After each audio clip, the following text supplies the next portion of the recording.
Good Sunday morning with your daily dose of sketch. Hi folks, welcome back to Big Wrench Tech, and today I'm going to take the old 318 out of the satellite roadrunner that I call false advertisement. Quick little history about this certain B body. They've only made this style for 2 years, so 71 and 72 is its own person, as well as the 73 and 74 is its own style of car. Sadly, the beloved satellite was dropped in 1974.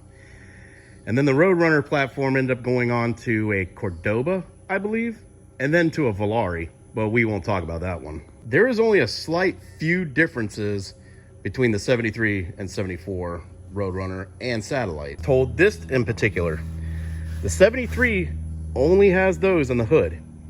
If you have a 74, supposedly it's a smooth finish, just like the rest of the hood. There was no vents in the hood in 74. 73 was also the last 340 option. There was no 340 option in 74. And also, from what I was told, the 8 3/4 option was also gone in 74. They had it for 73 though. Fixed forever. Epsy daisy. I happen to know that Chrysler B bodies are really bad about rotting. Because they are.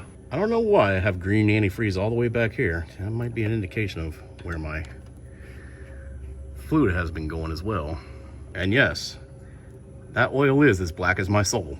And even though this starter is new, I'm thinking about going with those Dakota gear reduction starters. They seem to spin the motor over a lot faster, and they're more compact and user-friendly, and I just all around like them.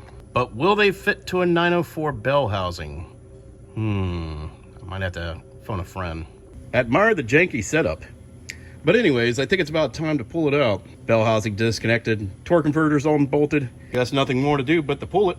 I did forget one more crucial step, removing the hood.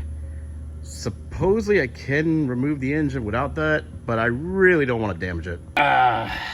Well, looks like the forklift caught it. Oh well, I don't need that pulley anyways. That's actually for the air conditioning, so I'm not too worried about that. Little did I know I was going to need that pulley. That is called foreshadowing. Yay. And just like that, we have a party.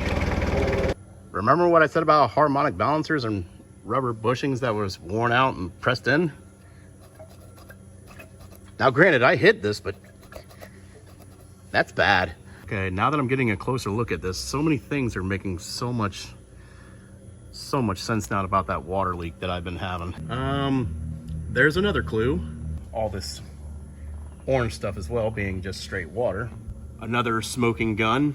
So I didn't get quite a good view yet, but this thing was hemorrhaging oil everywhere. And come to notice, that's a new plate. There's another idea I had for this engine. My friend Nick and his brother graciously donated this 360 out of his Cordoba with a 904. And I'm wondering if I could take some of the performance parts off of False Advertisement's 318 and slam on here. You know, cam, lifters, intake manifold, carburetor, etc. And working unit when he pulled it from the car. Unfortunately, the body of the car just kind of rotted away, but the motor was still good. Engine, engine. You won't believe how many people get mad about that. That's a motor, this is an engine. I know that. Holy cow, that still moves. Usually those freeze up by now. The supposed unattainable flex plate has arrived. And naturally, that's what you want to see with the 360s. Added to that, this bolt pattern is Magnum specific. Little hack or a tip or a trick. Go to Home Depot and just get one of these pipes. Cut it in half. You have 2 of them. They don't give you new ones from O'Reilly's or whatever the big box stores you want to use. And as you see, that's impossible to come out. I mean, heating and turning and crunching and all the bad stuff. But by the time it's all said and done, you have a pipe that looks like anus. Another thing about 318 LA versus 360 Magnum is the pulley. You can only get 5 bolts on there versus the 6 bolts that's on that one. No matter which way you clock it, one's gonna be off. Because I'm somewhat of a Mopar hoarder, I do have this LA 360, but I don't remember what I did with the pulleys. Here it is, but it looks really bad. So that is a 360 LA on the bottom, 318 on top. And now you see that hole right there. So you have to run 360 to 360 or 318 to 318, magnum to magnum. Learning something every day. And we're off to the sandblaster.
After all that discunging, it still looks, well, it looks worse.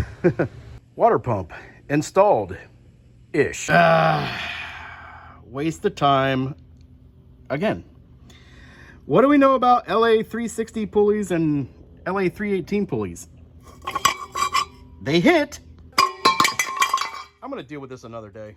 Okay, I cooled off a minute. I'll get back to it. Another surprising thing, LA versus Magnum.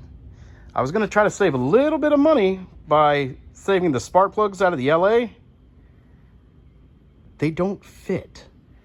So the spark plug hole here is a smaller diameter than the LA. Look how much wider that is. The spark plugs holes, as you can see on this one, are much larger than the Magnums. So that means I do have to have the 5/8 head Magnum specific spark plugs. Specific. Any more? So Dead Dodge Garage has a really good video on Magnum swapping, and I think I'm going to add to that the little intricate details of what work and what actually doesn't. If you have an early LA water pump style like I do in this one, you are going to have shims. Ignore that. I'll get something better. Did get lucky and the belts do line up better than where they were before, but it's still a little off. It's about time. Let's definitely not forget that. I was asked, was I going to clean the engine bay before I put that pretty motor in here? The answer is no. Absolutely not. Somebody got a new toy to lift said engine. And just like that, we have a party. Man, I am all the excited about this. This is another item that you have to alter a little bit if you're running a Magnum. You have to bend these things flat because the LA intake manifold kind of goes in at an angle. So smash those things flat and you're good to go. Well, this is an unfortunate circumstance. I have to pull the engine back out again or drop the transmission because the flex plate bolts are hitting the block and the engine won't rotate. So after some time later, the only thing I have to do now is put the distributor on and the carburetor. We'll see what happens. So I got to hook up the ignition wire, but hey, it's turning. I run an air hose on low pressure right into the fuel tank, and it pushes gas into the float bowl. So sometimes it works, sometimes it don't. This one did. Well, I guess today's the day. It's either going to blow up or shut up. All right, let's see what the result is.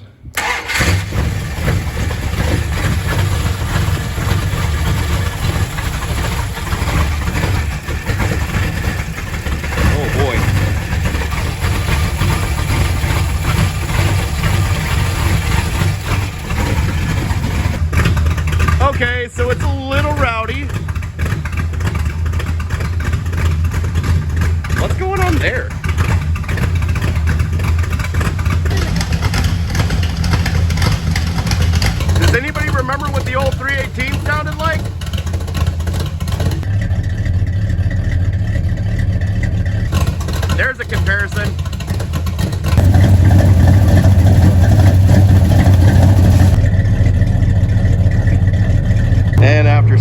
half a dozen times because my timing was way too advanced. You can tell that when you're going down the road and it's just going bip, bip, bip, bip, bip, bip, bip, bip, bip, bip, bip, bip, bip, bip, bip.